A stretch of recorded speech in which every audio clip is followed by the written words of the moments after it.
Welcome class 12. This is our chapter number 10, dividend and interest. In there we will see the point number 10.6, interim dividend. In there first we will see the meaning of the interim dividend, and thereafter we will see the features of the interim dividend, which can you see on your screen has given their total 10 points related to the features of the interim dividend. But before that, first we need to know the what are the meaning of the interim dividend. Now, dividend declared by the board of directors between the two annual general meeting is called the interim dividend. Means interim dividend वो होता है जो year के duration के बीच में, means during the year जो dividend declare किया जाता है, मीन्स साल के बीच में ही जो डिविडेंड डिक्लेयर किया जाता है bye the company, or we can say by the board of directors of the company, it is known as the interim dividend.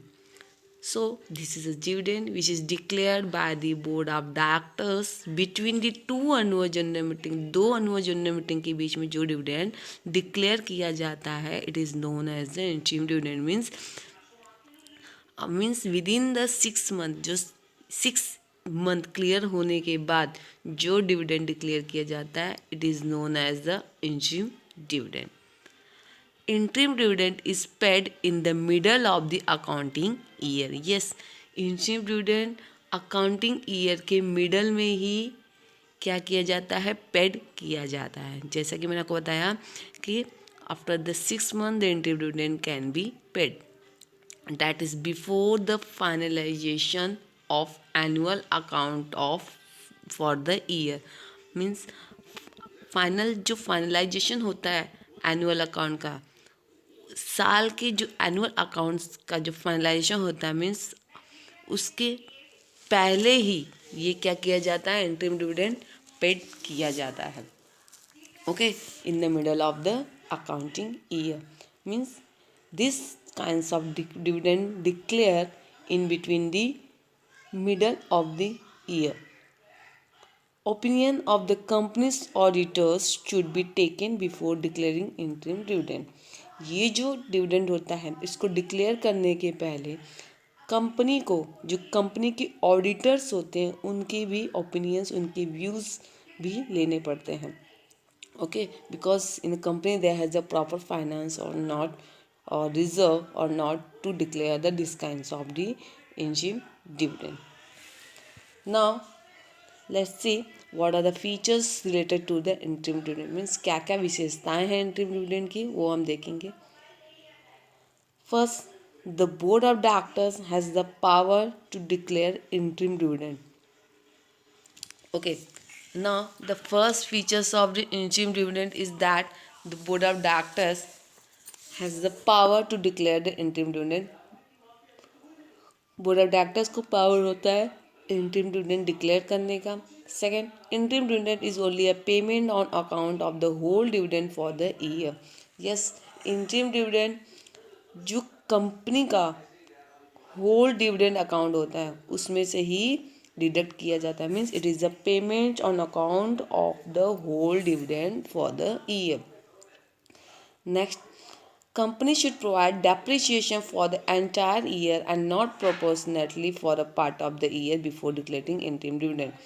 Okay, when company want to declare the dividend, so before declaring the interim dividend, company have to depreciate the entire year. Means company को पूरे साल के depreciation क्या कर declare करने के बाद करना, डिक्लेयर करने के बाद कंपनी को क्या करना पड़ेगा, इंटरिम डिविडेंड देना पड़ेगा. Means first company have to provide the depreciation for the entire year.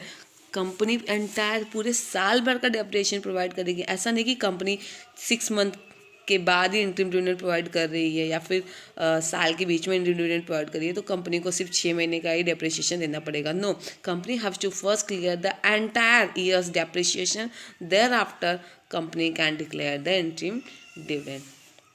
Okay, now interim dividend cannot be paid out of any reserve. interim dividend company किसी भी रिजर्व के से नहीं दे सकती.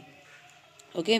सो interim dividend can not be paid out of any reserve, किसी reserve में से company interim dividend नहीं दे सकती जो कंपनी ने रिजर्व करके रखे होंगे प्रीवियस ईयर के। Okay.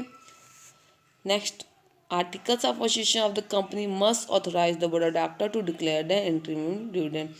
Okay, if any company want to declare the interim dividend, the first company has the approval of or permission of the articles of association. Means it is necessary to the articles of association of the company, उसमें ये जरूरी होना चाहिए कि company के जो articles है, means जो कंपनी का एओए है, इन देयर द एओए और जो भी कंटेंट है एओ के, means the content of the AOA must authorise the board of director, means it must give the permission to the board of directors to declare the interim dividend. Means उसमें इस बात का जिक्र होना चाहिए कि कंपनी के board of directors interim dividend को डिक्लेयर करने के लिए ऑथराइज्ड हैं। ये कंटेंट, ये क्लॉज उसके अंदर मेंशन होना चाहिए, otherwise the company can not declare the interim dividend if there has no any provisions for the declaration of the interim dividend, so board of directors can not authorise the to declare the interim dividend. Now point number 6, the board meeting has to pass a special resolution for the declaring the interim dividend. Okay, in a board meeting, a resolution, not a special resolution. Board meeting has to pass an ordinary resolution for declaring the interim dividend. For declaring the interim dividend in the board meeting, company has to pass the resolution for the declaring the interim dividend. Point number 7, the amount to be given as interim dividend must be created in separate bank account in a scheduled bank within 5 days of its declaration. Means if company declare the interim dividend, so company interim dividend declare करने के 5 दिन के अंदर ही company को जो भी dividend amount, means जो भी इंटरिम डिविडेंड अमाउंट है, वो कंपनी को उनके सेपरेट बैंक अकाउंट में, जो भी शेड्यूल बैंक का जो सेपरेट बैंक अकाउंट उन्होंने एज अ डिविडेंड पे करने के लिए ओपन किया होगा, उसमें डिविडेंड डिक्लेयर करने के 5 दिन के अंदर ही वो अमाउंट को क्रेडिट कर देना पड़ेगा। मीन्स वो अमाउंट को उस स्पेशल सेपरेट बैंक अकाउंट में सेंड करना पड़ेगा। Are you getting? Means whatever the amount declared as the interim dividend, that amount the company have to credit or send in a separate bank account which is open in the scheduled bank within the 5 days of its declaration. Means company को 5 दिन के अंदर ही dividend declare होने के, interim dividend declare होने के 5 दिन के अंदर ही कंपनी क्या करेगी, जो सेपरेट बैंक अकाउंट उन्होंने स्पेशल शेड्यूल बैंक में ओपन किए हैं उसमें उन्हें सेंड कर देने पड़ेंगे वो amount. Okay. Now point number 8, interim dividend should be paid with in 30 days of its declaration.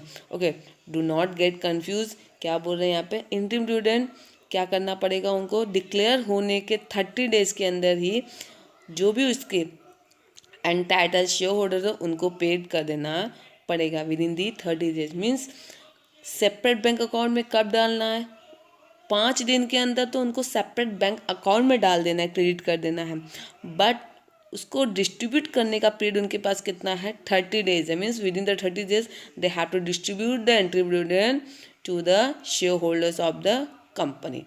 Okay. Now point number 9, unpaid and unclaimed interim dividend should be transferred to the unpaid dividend account within the 7 days of its expiry.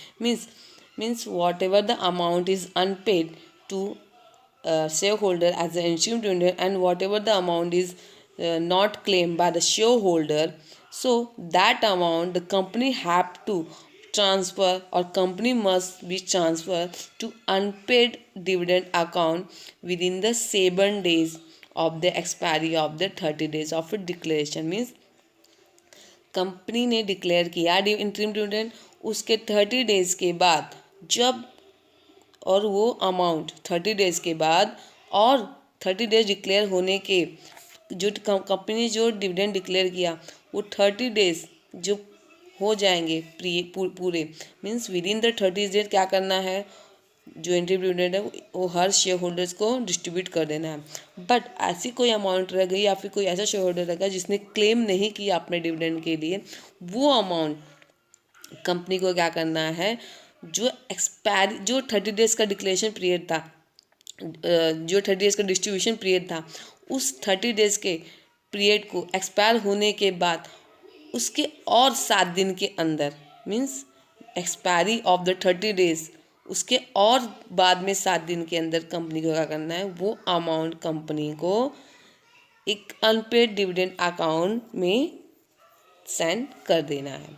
Okay, means the company have to transfer the unpaid and unclaimed interim dividend amount to unpaid dividend account within the 7 days of the expiry of the 30 days of its declaration.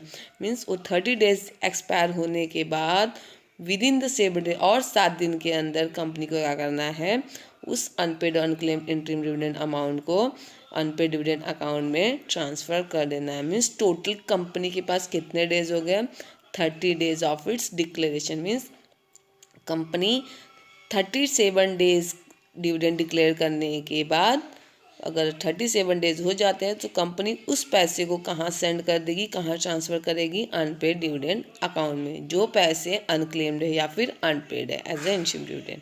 Okay.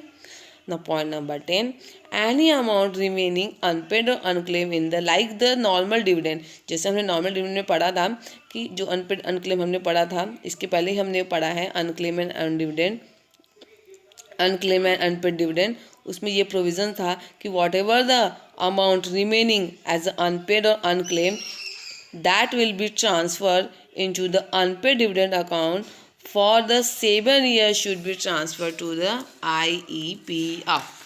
Okay, means if जो भी in the जो मतलब जो भी any amount in the unpaid dividend account of the company which remains unpaid, जो भी amount unpaid dividend account में है कंपनी के, विच रिमेन अनपेड, वो अभी भी अगर रिमेन मतलब बची हुई है, अनपेड है, अनक्लेम्ड है, for the period of 7 years, मतलब अगर 7 साल से ज़्यादा के पीरियड से वो अगर एज अ अनक्लेम्ड और अनपेड अमाउंट ऐसे ही अनपेड डिविडेंड अकाउंट में पड़ी हुई है, from the date of transfer that will be transfer by the company to investors education and protection fund. Means IEPF में क्या करेंगे, उसको ट्रांसफ़र कर देंगे. Okay. So any amount remaining unpaid और unclaimed in the unpaid dividend account for 7 years from the date of such a transfer shall be transferred by the company. वो क्या हो जाएगी, ट्रांसफ़र हो जाएगी कंपनी के थ्रू. कहाँ पर ट्रांसफ़र होगी, investor education and protection fund में. मतलब कोई भी अकाउंट जो अनपेड डिविडेंड अकाउंट में अभी भी बची हुई है, जिसको किसी ने क्लेम नहीं किया है, वो अमाउंट अगर 7 साल से ज़्यादा हो जाते हैं उस अकाउंट में, अनपेड डिविडेंड अकाउंट में पड़े 7 साल से ज़्यादा हो जाते हैं, तो वो पैसे को कहाँ पे ट्रांसफ़र कर दिया जाएगा, investor education and protection fund में ट्रांसफ़र कर दिया जाएगा. So this is the total 10 features of the interim dividend which we had seen today. Now in the next video we will discuss about the interest of the company, what are the provisions or features related with the interest, that we will see in our next video. आज के लिए इतना ही. Goodbye, thank you.